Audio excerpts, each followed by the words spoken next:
Hey guys, and welcome back to Culture Boys, a show where two guys just want to have a chat. I'm Nathan, and as always, I'm joined by Pepe. And this week, we're talking about the first con that the two of us have been to in we don't actually know how long.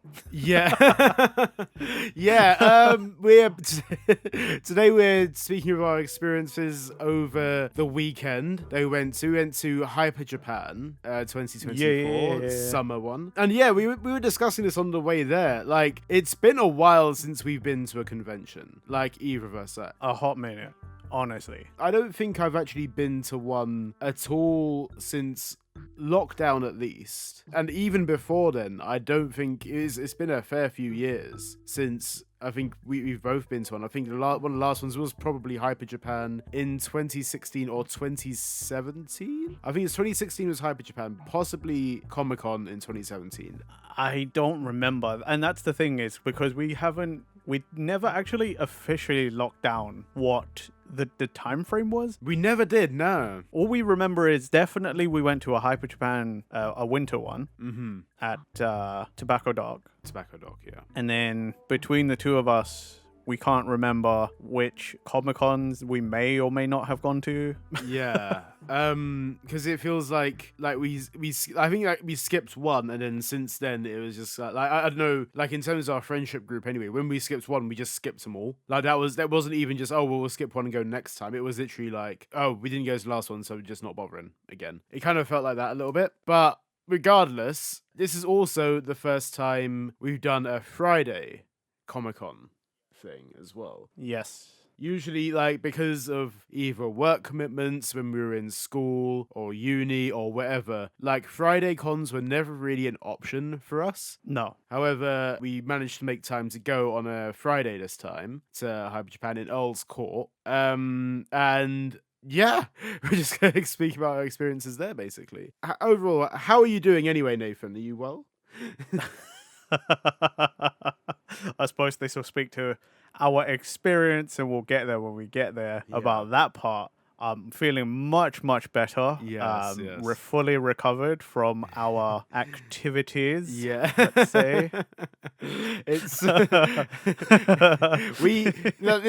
only did we go for a Friday convention, we also went a bit all out in terms of, like, we wanted to make the most of it if we're gonna do this. So we were like, if anyone's actually ever been to Hyper Japan, it's a convention which is just all about Japanese culture. Yes. So it's got art, it's got food there, it's got like all sorts of different shows going on, whether that be from like flower arranging to live music to like whatever. There can be like multiple different live events going on at Hyper Japan. Yeah. They switch venues every now and then, so it's been at Tobacco Dock. This is at Earl's Court. It's been at Earl's Court a couple times, not always the main hall. Well, actually, we should say this one was actually Olympia, not Old. Yeah. So which is what got us in a bit of Olympia events. Yeah. bit of a bind.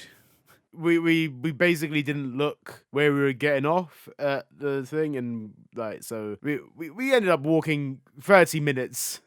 So the two geniuses here walked half an hour in the blistering heat of 32 degrees down a dual carriageway. The hottest day of the year so far in the UK. Yep. And like, I'm gonna say this, well, UK summers and UK heat is different to any other country's heat, by the way. So you're like, anyone from abroad would be like, what, like 32 degrees? Well, they won't say degrees, they'll think Fahrenheit.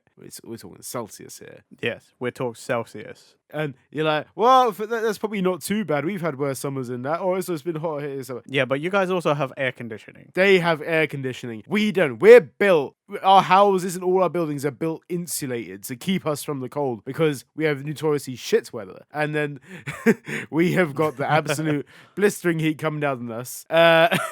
And yeah, we decided to. We just walked 30 minutes because we got off at the wrong tube station. It's fine. We got past it. I was absolutely sweating buckets when I got there. Same. And bear in mind, on Friday, the convention opened at 12. Yep. Closed at 8 o'clock. Pretty sure the Saturday ones may have opened a bit earlier. I'm not sure, to be fair. Like they usually did. Like back in the day, they definitely did open a bit earlier. I'm not gonna lie. Didn't look at it because I wasn't going on Saturday, so I didn't need to know. I feel like they opened a bit earlier, but we got there. Like like me and Nathan wanted to get there for 1 or just after 1. Yeah. And then we had a couple other friends joining us, and it was like different times people turning up. We end up getting there at like about 20 to 2 or a little bit after. It was roughly around that time. I honestly don't remember. I just know it was hot as fucking balls. We get there and there's air conditioning, and it's like, okay, that's good. I just know that we arranged to meet one of our mates there, like at the entrance, or so he would turn up at the convention at 2, if not slightly before 2, and we probably got there about 5 minutes before he did. We literally, we pretty much get our ticket scanned, we get our bands so that we can re-enter, and then I get a phone call like, yeah, mate, which entrance did you go through? I'm here now, and we're like, great. I literally just went to the toilet and then suddenly he's here. And then but regardless, the convention is like easily one that like for like an hour or two after opening. It was very, very how do I explain this? Not packed at all, which I enjoy. And that isn't to say it was empty. It was just like compared to when we've gone to Comic-Cons, MCMs, those kind of things. This is nowhere near that as packed as that, you know what I mean? Yeah, I mean, for Friday, there were more people than I was expecting, for sure. Like, I can't honestly say what I was expecting. Never have been to a Friday convention slot before, but like, there was still so much room to move. That's the thing, yeah. I literally like never really felt like I needed dodge people. Yeah. Okay, at some of the stalls, yeah, where you're all grouped together and the stalls are quite small, you're gonna be shoulder to shoulder with people. Yeah, yeah. But generally, it was like fairly well spaced. Yeah. However, I was saying this to one of our other mates, is that like there was still quite a lot of open space. And I don't know if that's by design because they know that the weekend is going to get super busy. So you want areas where people can just like hang out and not need to be surrounded by stuff. Yeah, yeah. But like, I don't know if you noticed, but there was like quite a few like really big open areas. And on Friday, it was like quite noticeable that you're just kind of like, huh. I much prefer that. And I think it's because of the number of stalls at Hyper Japan as well, because a lot of these places are very, like, I think about 95% of these places are independent stalls as well. I think there's only like 1 or 2 stalls where you got like the Bandai Namco store. I mean, there were quite a few like brand name things like that. I mean, there was like Calbee. Yeah. There was QP, the Mayo Company, like... Yeah. There was Production Kawaii, for, the VTuber agency, like... Yeah, exactly. But like, I'd still say like majority of it was like just independent run shops there. Yeah. And I loved how small those stalls were and spaced out as well.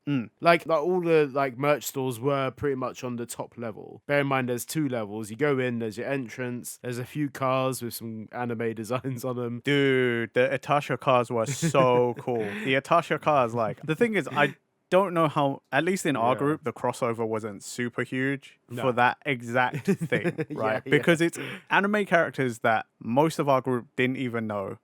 And then also where most of the group aren't really car guys except for me. No. Yeah. So like, I'm here like freaking out like, oh my God, that's a Hyundai Veloster N with Ninomai Inanis on it. Oh my God, Hololive English. And the other guys are staring at me like, that's a cool car. What character is that? Or like, I'm out here like freaking out because I don't know I think it was the Hatsune Miku one. But I'm like staring like, oh my God, the Nissan GTR. I'm pretty sure that's a R33. I think it's a GTR. I don't know. The rims are pretty sick. They look like TEs, bronze TE 37s. And like all the guys are just staring at me like, I don't know what you're talking about. But it looks cool. It's a nice car, right? It is literally that is all I could go. Is like, that looks cool. That's an anime car. And I only knew two car designs. One of them was the Hatsune Miku, and the other one was KON or Con, whatever it is. Yeah. Oh, okay, yeah. Apart from that, no idea about VTuber stuff. Like none of that. See, I'm out here like, yo, Ina's on a car, selling Tatskis on a car. Like, funny enough, both of them were the exact same car owned by different people. Like, both of them were the Hyundai Veloster N. But like, small details that only I noticed. Yeah, Nathan's the car guy. I'm a car nerd. and the VTuber nerd. So like, it's like he's in his zone here, and I'm just like, okay, cool. This is things. bro, I was so in my zone there. Like, I could have like at one point I was taking a picture of one of the cars, and the dude who owned the car had just gone in. Oh, really? Yeah. Honestly, if we weren't like as a group and just got there, I probably would have talked to the guy about his car a little bit, just to be like, yo, what's that like? How much does one of these, like a Natasha kind of a wrap costs? Like, what? I would want to know details, but it's just like, I'm curious about that. Yeah, it's nuts of that. But there's 4 cars there with those on. No, there were 5. Were there 5? There were 5 actually, because it was the R33, Veloster, and Ina. There was a BMW. I don't know what model, because all the BMWs look the same to me. I'm gonna get roasted for that, but whatever. Selentatsky Hyundai, and then there was the last one, which was the 86. Oh yeah. Or the GT86. Can't remember what wrap that had. I got a picture of it, but I'm not about to look it up just now. Was it the last one, or was it the? Yeah, the very last one. The one. That was the KON car. Oh, is that the K-On car? Yeah.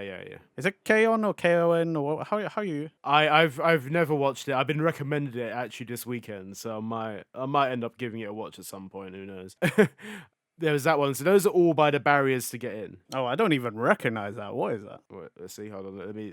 Nathan is currently showing me. I think that's Darling in the Franks. Really? I didn't even. Yeah, Darling in the Franks, Ichigo. Is there? Did I just completely miss this one? Yeah, that's the 86. Oh, jeez. Okay, yeah. Oh, yeah. Okay, no, I remember this one now. Yeah. Okay. I've never seen Darling in the Franks either, by the way. So I don't. Apparently, it's. Yeah, neither have I. But it's one that people go crazy over though. But it's like that was like I think like even before like lockdown that was a big thing. Regardless.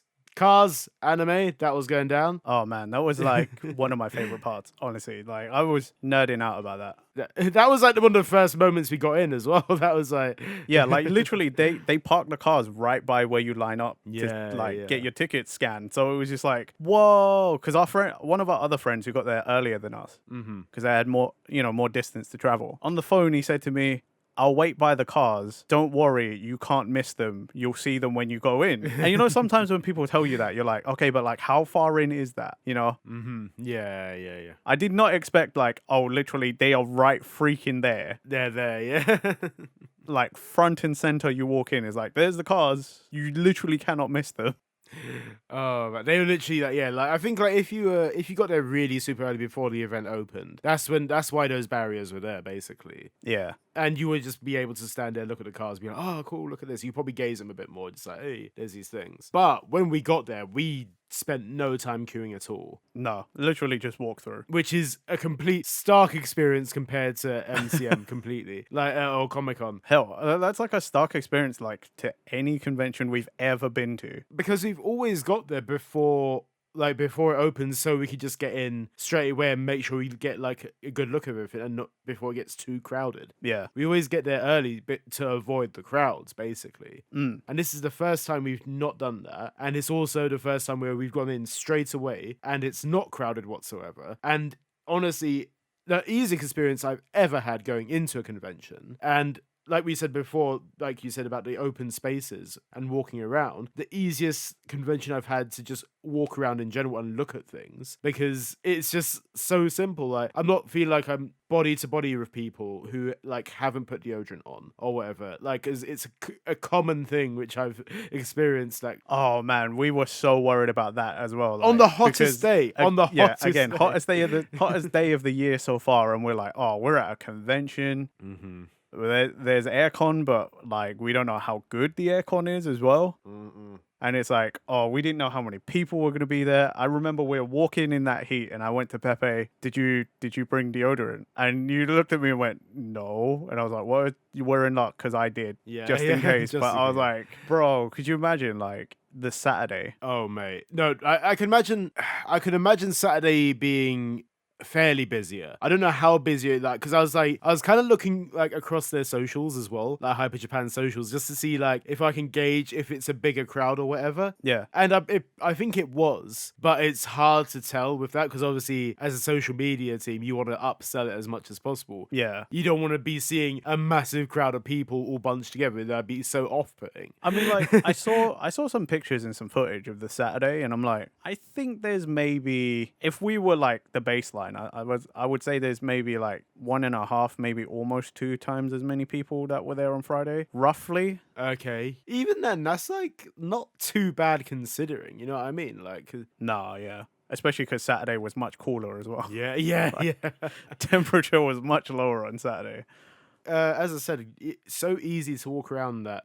Even on the Saturday, like I saw some people like like walking around, like little like social media vids and stuff, and I was like, they're not struggling to walk around much either. Nah. So like they've done a pretty good job of like spacing it out. I think that's why that's the perfect example about what to do at a convention. Like, just space things out massively. Because I've heard, like, from multiple people, not just us that have experienced this, when you're in a Comic-Con or whatever, like, they have the stalls really, like, close together. And you have to Yeah. squeeze past. And, like, sometimes, like, there's cosplayers about, so they have big, like, dynamic costumes. Obviously, they look cool. Yeah. But they're trying to get past. You have people with massive bags, like they've got full stuff full of merch, trying to get past that. There's so much going on, and there's people with accessibility needs as well. They need to get through. And like, there's so many problems, like with having those narrow stalls there. But like, this is a perfect example of like just having it all spaced out makes so much of a difference. Even the stalls that are facing each other were literally on one end of the upper deck to the other. You know what I mean? So there's a clear walkway. Yeah. So if you didn't want to see a stall, you weren't having to wait around so you can skip one. You could be like, okay, cool, I'm just going to dart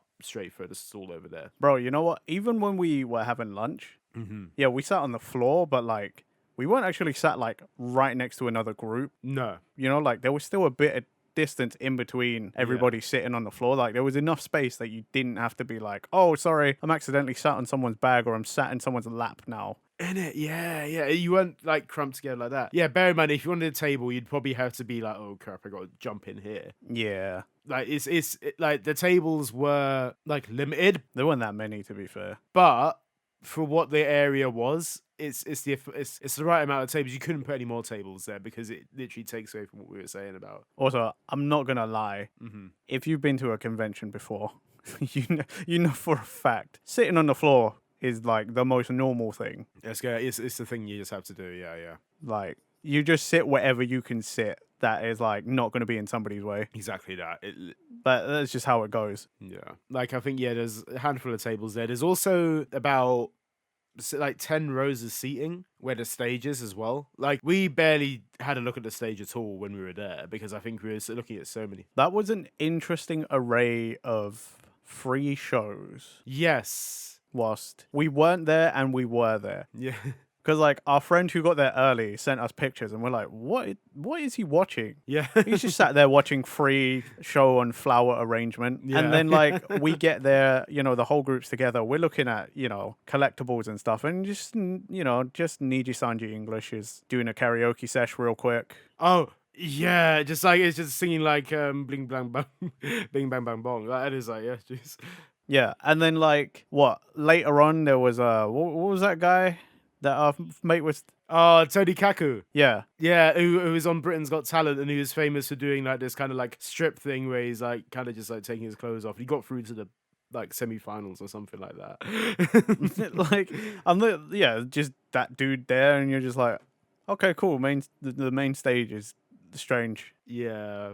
I would have like this is what we mean by like the performers at Hyper Japan are so like vastly different because there's all sorts going. There's like something different going on almost every hour there, which is like it's great. So you know like as well like if you're just sat down, you might not be interested in something, and then you go away and you come back about an hour later, and then something else is going on. Because I think the last performer of the day was performer who is followed by Tucker from 1OK Rock. So he's Really? yeah. Whoa. I didn't know much about the performer. I can't remember his name.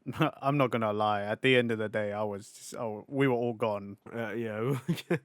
I wouldn't have been in my right mind to remember some person like whoever was on the main stage. We would. At that point, I saw like people go like having a little like oh hands up kind of thing. Like, hey, nice. It looks alright, but yeah, as I said, we were preoccupied with other things. There's so many like freebies there. Yeah, like I took part in like 2 or 3 lottery things as well. Wait, 2? 2 or 3. Like, because Oh yeah, no, yeah, okay. I just remembered 2. I was like, wait, I only remember the Calbee one, and then I was like, oh wait, no, yeah. Calbee had a stand there where they're sampling some of their snacks. Yes, Jaggerico. Jagaricos. They want to import it over here, and I'm so excited. I love them. Well, they were doing the survey to see if there'd be interest there. And of course, I walk up there. So Nathan and our 2 mates are like, oh yeah, I like them. They're quite nice, and because they wanted you to do the survey, so then you can enter the lottery and then win some crisps and possibly a backpack, which I really wanted. Yeah, the backpack was pretty cool. I wonder if anyone won that. Oh, I reckon there's probably just one backpack available. Yeah, but that's what I'm saying though. Like, could you imagine being the one person over 3 days that just like walks in and you're like, I want it, it's mine. I'd be like, dude. Yeah, I would be so jealous because it looks so cool. But you and the other 2 guys loved the snack. You rated it positively. And we won. I've always kind of I've always kind of mid. I didn't rate it too much, and I feel like there must have been some kind of like telepathy, sixth sense kind of thing there, because I submitted my review. You guys got 3 bags of crisps and like all the different flavors. I got shit all. I got nothing. I will say Yeah. that they did not put their strongest foot forward. Mm-hmm. Because Jaggerico has so many flavors, in my opinion, they gave us one of the worst ones. I think that was the thing that let it down. Because they gave us consomme flavor, so like vegetable soup. Yeah. And so like it's gonna be kind of bland. I think if they had done maybe, I mean, for the UK market, maybe if they managed to get their hands on like the cheese flavor or something, probably would have gone a little better. Mm-hmm. Personally, I would like them to have had my Hokkaido butter, which I learned from that stall is actually Hokkaido butter and not just butter potato. Okay, yeah. But that's my favorite. If they gave me that, I probably would have never left and ate all their samples. But okay. I mean, we did go for a cut of it. Like that was the thing that I think let it down. Like, because they were like asking about the texture, all this kind of stuff. Like, what flavor you for? Like, is it too over seasoned or whatever? Like, and I think I like the texture. I think the texture is just right of the. Oh, they are so nice and like crunchy and like crispy. Like it's just the flavor for me of those, which I just like nah. Yeah, consomme is like one of the worst ones. I think the only other one that I ate that I didn't like was mentaiko flavor. So like spicy fish eggs. Okay. Interesting. So like, yeah, I didn't enjoy the mentaiko ones because I was like, oh, that's a bit too like artificially weirdly fishy. But like, yeah, I think personally, if they had done cheese flavor, might have gone down a little better. But I guess they want something that's kind of like mild to be like, oh, this will probably like could appeal to the most fan base rather than like. I think if they offered like a range of different flavors, like a range of them, probably would have been better. But it's harder to gauge if a broader range of snack like flavors. I guess they want to focus on the one flavor, get people's opinions on it, and then do it like that. I'm not gonna lie, I did not care. I don't really care for the mentaiko flavor. Oh, sorry, the consomme flavor, the one that they gave us. Yeah. But it was the fact that dude said to us, like, yeah, we're trying to do some market research and we want to try and import them over here. That's why I raved and I gave just You like went top crazy, scores. yeah, Because I'm just like, I just want them here, okay? You know how hard it's been trying to import these motherfucking things over here. So if they can just do the hard work for me and I could just buy it in the shop, I'd be down for that. They're always in the like import stores and stuff like that. They're always about, but obviously you don't want to be paying those import prices. Yeah, exactly. I want cheaper. Yeah.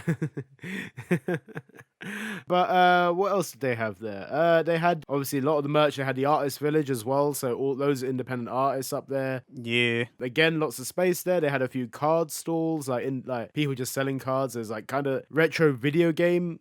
There's one retro video game store. Yeah. One retro video game, which was interesting because I swear, even with Hyper Japans, there used to be more retro game stores. There did used to be more. I don't know if you looked at many of the stores that did sell retro games. Mm-hmm. They're really shit now. They were selling like old sports games or old really weird like licensed titles, and I'm like, I don't want any of this shit. Yeah, it's a really like kind of like weird kind of like, I think the one store that I was like kind of like, oh, I was tempted by was, I think it was like a store that was selling loads of figures and some sort of like key rings and stuff like that. But then randomly they had packets of like old Game Boy games, and they had loads of Kirby ones, and there was a few like, I don't remember seeing that. I thought it was Hamtaro at first. It wasn't. It was just hamster games. They're like in kind of packets, like probably about 10 centimeters, maybe 15 centimeters. I don't know that I even saw those games. Dang. It was one of those ones, I think we looked at the store, but we didn't actually go properly through it. It's only the second time round where we went, I was like, oh, look, here's these things. All right. I think that they had, was it Picross? You know, Game Boy Picross as well. Yeah. So a lot of those old retro Nintendo ones and a few like other kawaii kind of games. Yeah. But like they're like 10 to 15 pounds to 12 pound. I was like, I don't necessarily need these things, so I'm gonna just kind of leave that as it is. Yeah.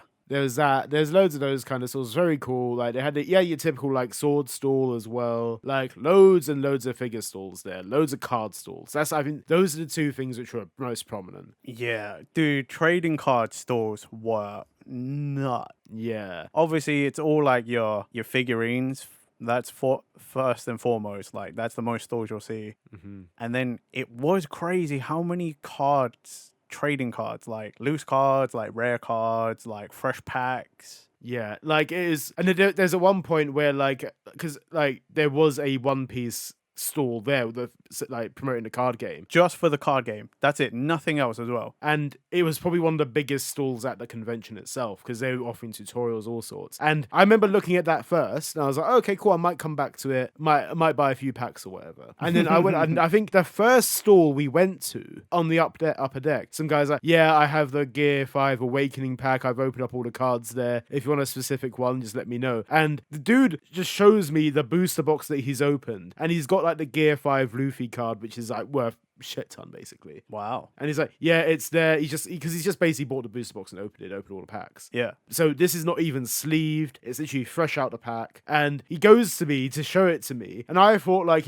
oh, okay, let me have a proper look. But he holds on to the box. So it's not even like I can go take the box and have a look at it. Because he doesn't trust me at all, because I can just be like, fucking taking that. Bye. Yeah. Well, I mean, I wouldn't trust some random arrival, to be fair. Yeah, understandably, but I just did. It was like kind of like a little bit sus as well, the way that he just probably bought that down there and was like, yeah, here you go, you can buy this afterwards and upsell it basically, which is understandable. I mean, if you were going to do that anywhere, like, it's, that's the location for it. He's got binders of cards and all that sort of thing, so it's not like without the realm possibility. But yeah, the three things that were there: figures, cards, and independent art. That is like the three things that were there easily. What else? So going on to the One Piece card store, because I think that's something that we kind of have to talk about. Yeah, because that was cool. I wasn't expecting that. They were doing like tutorials on how to play the game. Yeah. So they would teach you how to play the game, but they were also basically giving away essentially a starter deck. Yeah. You also got a booster pack. And that was just like, I just wasn't expecting it. This is how hard they want to push this card game and make it like a thing. Yeah. Is that they are at this convention just teaching people and giving cards away. You're not getting anything super special, obviously, but like still. But you're still getting that promotional pack. Like, it probably won't have any rare cards, but it's like still you're giving like the how to play the game, everything about it, and that's just off their back. They're just giving you these things, and obviously it's the perfect place to do it, really. Yeah, like Hyper Japan, One Piece is bigger than ever right now. And if you want to push this is the time and place to do it. Yeah, exactly. And arguably, like, I own One Piece cards before. We've done a whole like kind of like we done like a bit of topic discussion about this last year, to be fair, because I was looking for One Piece cards before we went to a 1OK Rock concert. The Pillars of Strength booster box. I wanted a booster box because it has my boy Rob Lucci on it, and I'm like, I gotta buy a Rob Lucci shit. And and then like and then it comes down to it because I don't know how to play. I think I've seen one tutorial on YouTube, and I was like, that's cool, but I'm by myself here. I'm not with anyone. I don't play. I don't know anyone that's also into the game that has cards. So why would I really learn to play? Yeah. I just got into it for the collectability of it. But it was really cool to actually sit down and actually play a game of it. And there's 4 different tables going on with 4 people on it per table. So you got like 16 people all playing One Piece card game, 1v1s, while there's a guy walking around and doing a tutorial. See, that was my only problem with it, is that there was one guy teaching 4 tables, 16 people with one guy. Yeah. There were other employees that like also were walking around sometimes to help out a little bit, but I think as a default, they needed at least 2 people. It should have been 1 per table, but really Realistically, if you need more people to run the rest of the stand, okay, I get that. You needed at least 2 people, right? Yeah. Because like then you can have, 2 tables per person at least. So like they're now teaching 8 people each and they can just like rotate between the tables. Whereas we had one guy mainly and he's like not the best at explaining. Funny enough, we had one guy that like floating around working at that store who was actually really good at explaining. he did it, yeah. He told us he'd been playing card games since he was basically old enough to know how to play a card game. Yeah. And I'm kind of sitting there thinking like, well, then why aren't you doing this? Yeah. I reckon it maybe been a shift thing. Maybe he did it earlier now as this guy. Probably. But like the one guy we had, bless him, he being pulled between 4 different tables, 4 different people on them. Yeah. It's a lot. And so you're basically monitoring like was it like 32 games arguably or something like that? I don't know, my math might be a bit off by that. I don't know, fuck knows. But there's a lot of games going on. Yeah. And like he's being pulled between all of them, and he's if you have a question, and this guy's explaining to someone else, you just have to sit there and be like, I don't know if I can do that or not. So but if you were trying to get somewhere or you wanted to do something else, you might just be like, oh, I'm just sitting around here doing nothing now, twiddling my thumbs. Because the game instructions don't give you everything. They don't break down everything in that paper. Yeah, and it was a little complicated to follow the little sheet they gave you telling you how sort of the phases but not phases, because the game doesn't really have phases. No. There were times where I was just trying to read this piece of paper in front of me, and even if I wasn't riddled with ADHD, right, I don't think I could follow that sheet of paper. There was just like, it was like arrows going here and boxes and text, and then you're just sort of sitting there like, uh-oh. I've gotten to the age right now where when it comes down to board games, tabletop games, everything, I basically need someone to just tell me what to do. Because I get the instructions that I see paragraphs of text, I'm like... Like, once I know the rules, easily I'll be like, okay, can I do this? Can I do this? I'll get into it. But a new game, I need to be told how to do it. See, I think the worst part as well is I kept hearing this question going around like, do you have card game experience? And I might not have played that many trading card games, right? But this was not like any other trading card game I knew. So like, there's like small aspects where you're like, oh, that's like in this. But like, the one that I played the most is Yu-Gi-Oh! Yeah. So you try and go in there trying to like, okay, what in this is like Yu-Gi-Oh! That I can do? What is in this that's like Pokemon cards, that I can do? Yeah. None of it, really. No. Most of the main mechanics are so different that you just still sit there like, I got card game experience, but I don't know what the fuck is going on. Apparently, the guy was saying that the closest thing that the One Piece card game is Duel Masters. Yeah, great. The one card game that like most people have probably never played in their life. Remember that was like early 2000s. like I think I bought a starter deck of it, and then they basically never supported the card game after that at all. That's because Duel Masters came out like around the peak of Yu-Gi-Oh's popularity, Exactly, and everyone looked at it and was just like, oh, this is a Yu-Gi-Oh clone, I don't want this. There was the anime going on, which is like, oh, I can watch the anime, but making me try and actually play Duel Masters, I'd be like, no clue, absolutely no clue. Also, that was bad marketing. Like, Yu-Gi-Oh is Duel Monsters No. and Duel Masters, like, come on. Do you think it was called something else in Japan? Maybe it's like a different thing, or like... No, I don't know. I actually don't think it is, Yeah. Maybe like the katakana version, but like probably still basically Duel Masters. Yeah, or maybe Duel Monsters wasn't the name of the original Japanese Yu-Gi-Oh thing. Maybe it's called something completely different. That's a different topic of discussion. But but like in the end, we did get we got into the flow of it, and I think I still have a simple understanding of the One Piece card game, but it's one of those ones where you have to play more and more to understand it, I feel. I know all the basic mechanics. There's some extra bits that I'm not quite fully up on, but it's like, okay, whatever. Yeah. I think there's certain things like resting and those sort of things where like, and who can attack what. I think there's some blurred lines for me there still. This is the one thing when it comes down to card games now as well, that I 100% would love to do it in person, all that kind of stuff. But I'm very spoiled by the fact that I've played Yu-Gi-Oh! Mostly in video game form now. Yeah. I haven't played it in physical in ages, and I'm very much spoiled by I need the triggers to be like, oh, now I can play this card, or it's like you're done with your turn, move on to the next thing. I need those triggers to be like, yep, cool, move on. I need to be babied with that kind of stuff now. Yeah. So I think if there was a One Piece card game video game, which I don't think there will be anytime soon, I probably would get into it. The only reason I wouldn't get into the game, not that it wasn't a fun card game, but it's just because I'm just not into trading cards anymore. That's it. I'm just not into trading cards. Yep. So like, I still understand the collector's mindset. Yeah. 'Cause I still kind of collect shit. I'm not into trading cards anymore. So I'm just kind of like, that was fun. Thank you for the experience and thanks for the free cards, but I'm out. Yeah. I think like you're the only one that didn't buy cards from that store.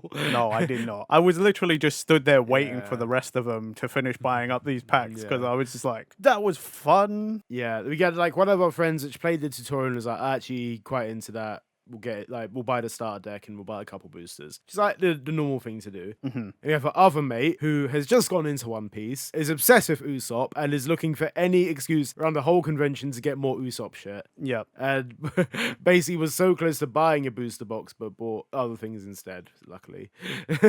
And then there's me, who already owns a booster box of One Piece cards, which are opened, and are basically a binder and trying to complete a set of it, who also basically was like, oh, I want to just buy loads of booster packs and see what I get from it. Yep. And that is like that basically I like Did you get anything good from your packs? I got a few super rares. I got a Lilith Vegapunk card. Nice. I got a Vivi card. Nice. And I got another super rare one, which I can't remember who or what it is. Annoyingly, I got like two of what's his face, that celestial dragon dude, Saint Carlos, or whatever the fuck his name. Oh, okay. Yeah. And I was like, what the fuck is this? Ew, throw that straight in the bin. Don't like that guy. I haven't found out from our other mate yet who Yeah. bought the last pack from that booster box that you didn't want. So Oh nah, he he didn't get anything got a couple rares, but he didn't get any super rares. Like because he bought that pack just for the potential that it could have that it could wind you up Yeah. and have that Gear 5 Luffy card. it wouldn't have had the Gear 5 Luffy, he wouldn't have had it, but like, yeah. He said to me, if he had gotten that card, he would have just held that over your head forever.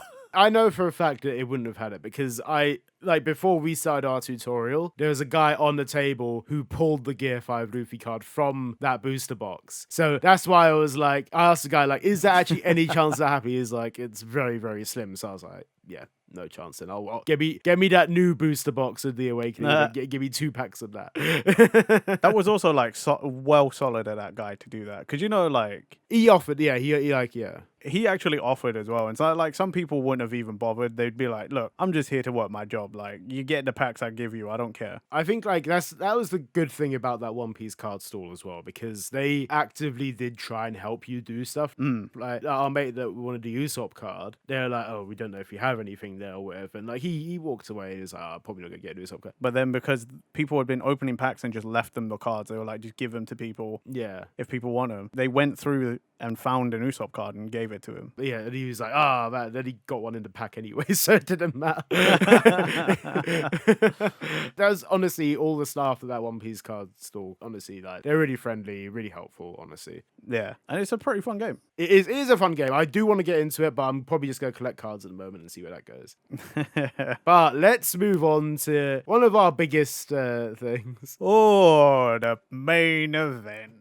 The main event for us. We've been to Hyper Japan's like a handful of times now, and we've always seen the experiences, and we've been like, oh, it'd be really cool to do that one day. And this time, because we went on a Friday and we wanted to make a day of it, instead of just going for 2 hours then leaving again, like which we usually do at any convention at this point, we were like, let's do the sake tasting. Let's book the sake tasting. It's £30 on top of like what we're paying already. Let's do it. Let's go for it. So there's 4 of us dudes. went to the sake tasting experience, and within this sake experience, there are 9 different stalls of like all these different Brewers. brewers, thank you, if that's the word, around the country and outside of the country as well. Yes. So all over the globe, basically, all over the globe. And there's also a bonus stall as well, which has a load of other brewers that weren't there personally, but they had people selling the sake. Yeah. So we were just like thinking, oh, we might go there. Like, I didn't know what you thought the sake experience was going to be like. I personally thought it was going to be like, oh, hey, do you want a taste of this? Yeah. Oh, that's a shot of sake. Nice. Move on. Yeah. Okay. So I thought when it said sake street and sake tasting, Yeah. I thought it was just going to be like a cordon off area where sake sellers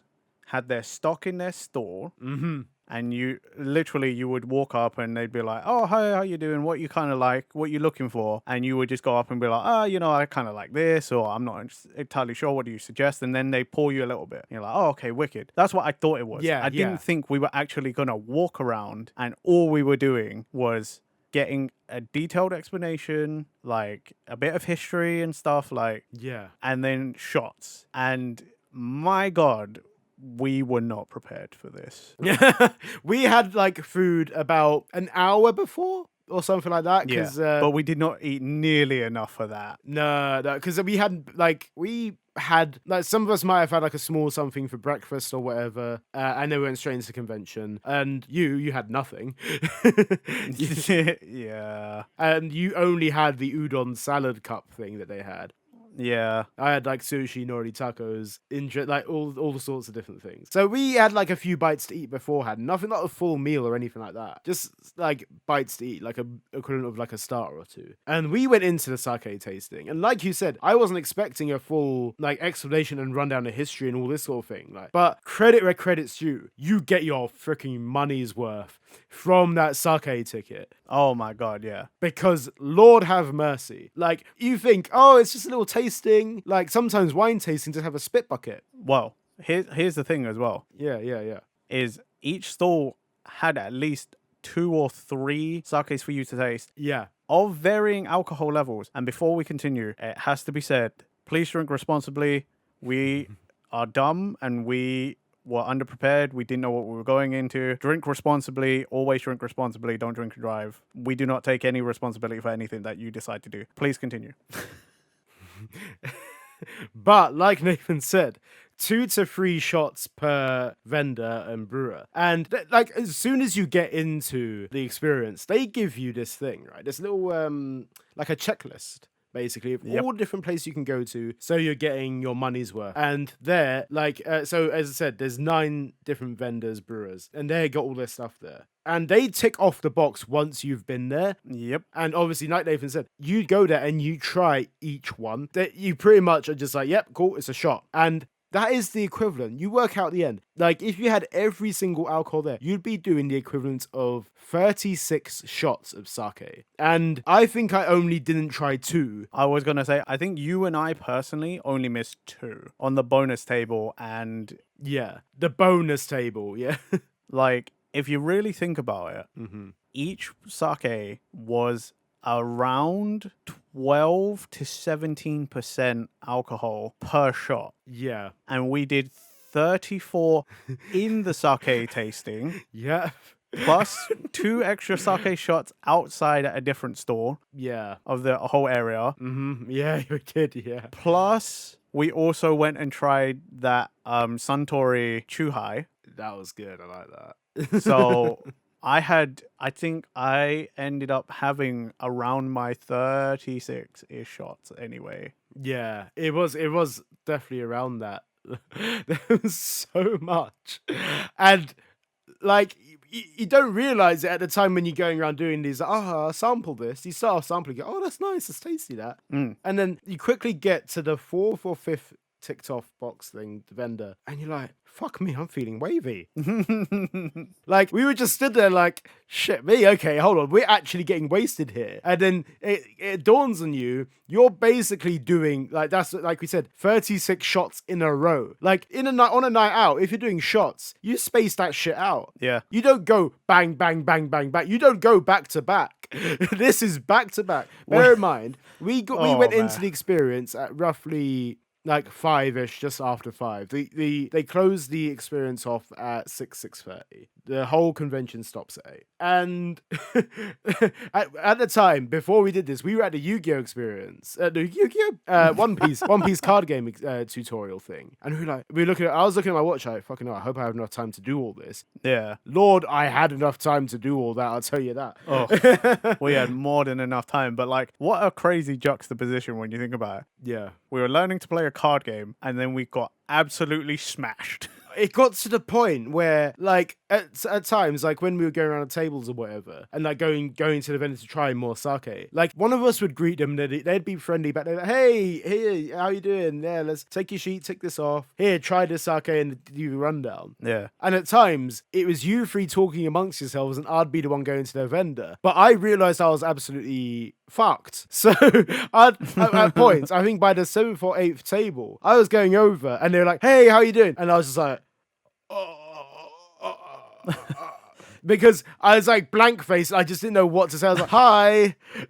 I knew I was getting wasted because there were some tables we walked up to. You know, normally I'm not one to start conversation really. Yeah. But there's sometimes I walk up and I'm the first one talking to anyone and they're like, oh, hey, how you doing? I'm like, yeah, how you doing? Oh, yeah, it's been really good. Oh my God. Like I'm just like the most social person ever. I'm like, I'm drunk. For me, it was one of those ones where, like, drinking all those different ones, it was getting me, like, I was like the blank, like nothing going through my mind whatsoever. So I was standing there at some points with like no expression on my face whatsoever, just like, and it only took like one of you guys talking to me, I'll be like, yeah, let's go to the next one, let's go to the next one. Like, regardless of like drinking all these shots or whatever, it has to be said that each of these sakes were delicious as hell as well. Oh yeah, there were some I didn't enjoy, but that's because, you know, tastes differ. I think the ones I didn't enjoy were the bonus table sakes. Okay. That's the one I didn't vibe with.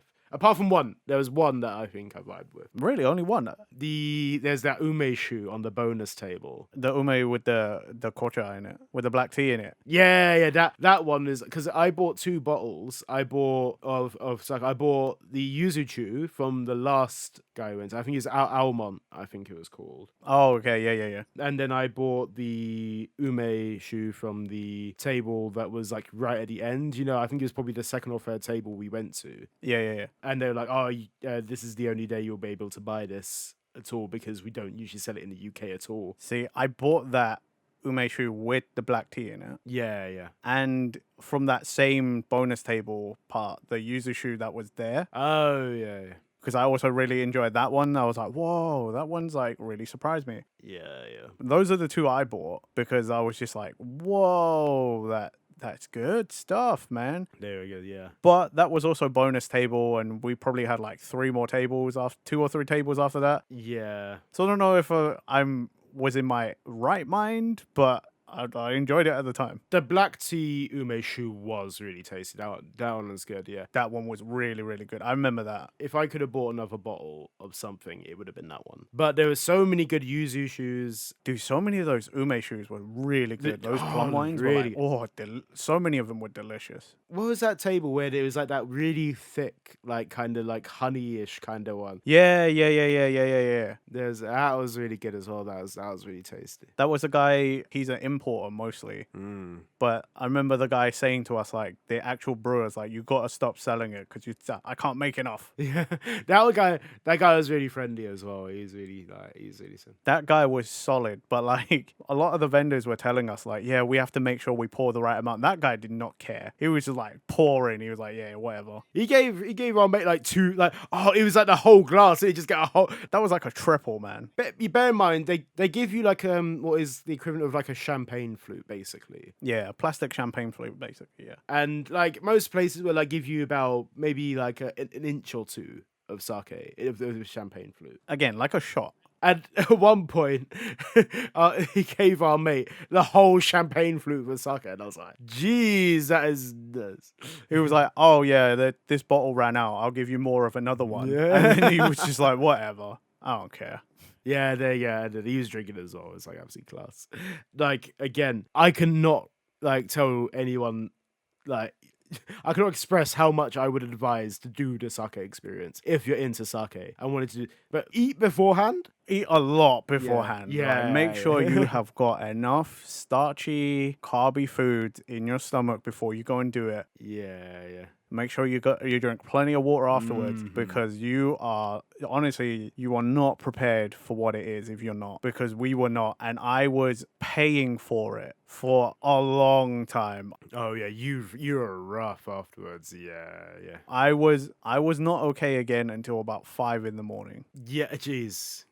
God, okay, yeah. So that was just under 12 hours. Bear in mind, we left the convention about 7:30ish. Yeah. So that is 10 hours it took me to be okay. Yeah, you were like, bless you, mate. I was feeling sorry for you. Oh, mate, it was like instant hangover. That's mad. I've never seen someone react so quickly to the alcohol like that. Like, Do you know what it is? It's because it's the train. I 100% thought that as well, because you. I was fine when we were walking. Yeah, yeah. When we were walking, I was fine. If we were still walking around, I would have been fine. But as soon as we got on the train, Yeah. where I'm already really off balance from drinking too much, when I was on the train and my eyes were open and I can feel the motion, it was instant motion sickness. Yeah, yeah. Like, I need the toilet right now. I need to go. Yeah, and it was a bad time for us to go, like, because we already planned that we would go to like a restaurant afterwards to get dinner somewhere. Yeah. So we were like already on our way there to a Franco Manca, basically in central London. Like, so and it's only like until I think we sit down in the restaurant and you put your order in. It's like, yeah, like you were gone. Like, there was no way you were having that, like, any of it. No, I was already like feeling it when we were walking there, but I was like, maybe it'll be okay. Maybe I'll walk it off. It'll subside. But no, as soon as we sat down, and it was hot in there as well, really, really hot. Oh, that definitely didn't help at all, because I was feeling like you need, it's one of those ones you need to stay hydrated that day, because even though it probably wasn't the peak heat where we left, it's still muggy as hell from that like leftover like kind of heat. It just, And it's a pizza place, so they were like Yeah. cooking it in these like wood fire ovens or stone ovens or whatever, and it's like the heat got nowhere else to go except through the restaurant. And I'm sitting there. I ordered tap water. I drank pretty much the whole bottle by myself, Yeah. and it was still not enough. yeah, that was rough. Like, even like when I probably sobered up a lot more, like probably from the walking, I'd say. I think that's what sobered me up a lot more. And then obviously I had the whole pizza as well, so even more like. Yeah. By the time we left Franco Manca, I was pretty much fine. But obviously, like, there's so many things. Yeah, I was far from it. Yeah, far yeah. from it, honestly. That's right. We got you back in the end, though, mate. We got you back in the end. Yeah. Yeah, it shouldn't have taken that long, but Few stops here and there, but it got you there. We got you there. Yeah, but as I said before, 100%, because there's a sake tasting, then there's a sake and nibbles as well, where they give you food, like there's like food pairings with it. yeah, that one's more expensive, but like if you can afford to do so, it might be quite interesting. Yeah, I think it's one of those ones where like it makes me just want to do more and more of the experiences at Hyper Japan, because we've always wanted to do these things, but it's always the price that usually puts us off. But I think it's the combination of us like taking the whole day off to do this and actually going there and wanting to spend the whole day at Hyper Japan. We didn't want to turn up there and go straight away. We didn't want to be to that kind of thing. Yeah. So like investing in the experiences, I wholeheartedly is worth the money. In my opinion, I had a great time. That one definitely was. Like, and despite my own mistakes, I would still do that sake tasting experience again. I'd come back better prepared, obviously, Yeah, yeah. because I'm not going through that again. But like, I would do that again, and like, I would seriously consider looking at some of the other ones. Obviously, some of the experiences, depending on what you're thinking, might not be like worth paying, because sometimes it's like Japanese language, like basics for people trying to learn. And it's like, yeah, you can do that, or there's quite a lot of free resources. If you're one of those kind of people, you're like, why would I pay for that? It's the same with like, there was a manga workshop of some sort as well. Yes, yeah. Again, that's another thing where it's like, yeah, there's free resources out there. I don't have to pay to do that. But maybe, like if you're into that kind of thing. There's tons and tons of workshop things there. Yeah, there's like a massive list. We literally did one out of probably like what I want to say like 20. Yeah, because there's loads. There's like flower arranging as well. There was like patisserie making, Japanese sweets. Yeah. Like as you said, like there's calligraphy, there's like learning Japanese, all sorts of different workshops. Some of them weren't always on a Friday. Some of them were on different days. So I think you had to pick and choose there. But all in all, there was at least 20 of them. Yeah. And I think this is why I had the best experience doing this on a Friday. And I think it's like solidified for me going to conventions again. I probably won't go to Comic-Con ever again, to be honest. I don't think there's anything there for me now. No, I don't think I'm gonna go anytime soon. However, Hyper Japan, honestly, the best experience I've had at a convention ever. Honestly, like I cannot shout the praises for it enough. Like, if you're in the UK and you want like an experience of a Japanese convention where there's so much to do, if you're into your anime, or if you're into your music, or you're just into Japanese culture, 100% give it a shot. Like, if you haven't been, it's been going on for years. They had a break for a couple years, I believe, because of the lockdown. I was gonna say, like everything though, they had to. Yeah, take a like, break. but like it went away for ages, and I wasn't even sure if it was coming back. But they've come back, and it is brilliant. I think honestly, like if you ever are able to visit Hyper Japan or get tickets, do it, please. I'd recommend you to do it. It's such a great experience there. However, I probably won't be going back on a Saturday anytime soon. Friday conventions for me are the way forward. It is such a good experience on a Friday. Saturdays are dead to me. That's it. Wow. That's easy. It's an easy thing to be. I don't think I'll ever go to a Saturday convention ever again. Fair. I can kind of agree to that.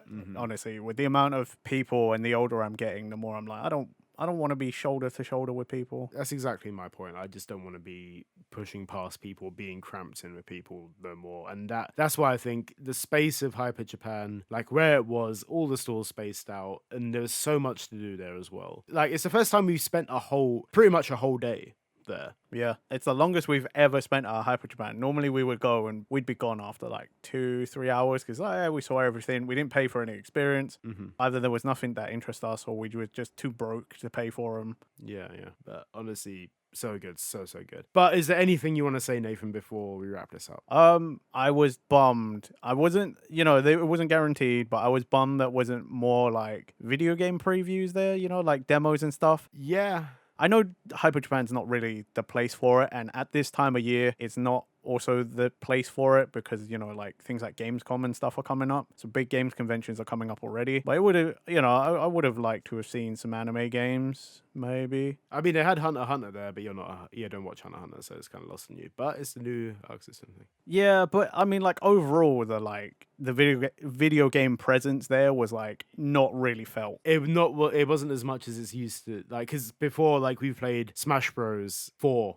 When the demos for that when it was there. Yeah, Smash Bros 4, Monster Hunter 4. Yeah, like we've played some big preview games. Like Nintendo have had a stall there like numerous times. Like I bought Tomodachi Life, got really hooked on that. I bought that from a Hyper Japan because it was on sale there. But then, yeah, I agree with you. I think it could have been cool if there's a bit more video game, but it felt they really amped up on the card presence this time. Well, I mean, like when you're focusing on subcultures as well, because it's not just Japanese culture. Nah. Like the overall culture, they're trying to cater to like all the subcultures as well. Something gets axed at some point. It was cool to see like VTuber presence there. Because I wasn't expecting to see anything. It's something you would have never really seen when we used to go back in the day as well. Like VTubers weren't really as massive as they are these days. It was cool to think, I know Hyper Japan's not a small convention, but when you think, oh man, this little UK convention that I go to, cool, like some agency, like some corporation VTubers are here, like Production Kawaii had a whole booth. Yeah. For fuck's sake, like I think Nene Amano was there. Like that's a pretty big name if you know kind of thing. I was like, whoa, some big names in the space here. But yeah, it's cool. Honestly, so much cool stuff there. Regardless, like even if there wasn't as many video game things, there's still loads to see there. Yeah. There's a time and a place. I'm bummed. It's just because I wanted to play Sparking Zero because I've seen demos and stuff, and I just wanted the chance to play a demo. But it's fine. It's alright. I had plenty of fun hanging out with my friends at the convention, doing all sorts of other stuff. Loads and loads of different things, which is absolutely fantastic. like we'd highly recommend from both of us, obviously. Yes. Right, if you guys have ever been to Hyper Japan or you'd want to go, let us know in the comments below. Honestly, we'd love to hear if you've been before, what your experiences are. And honestly, thank you for listening, guys. Remember to like, subscribe, hit that bell button for future Cultured Boys videos. Check the links in our description. We have our podcast platforms and our X there. And we shall see you guys next time for another Cultured Boys episode. Bye bye. Bye.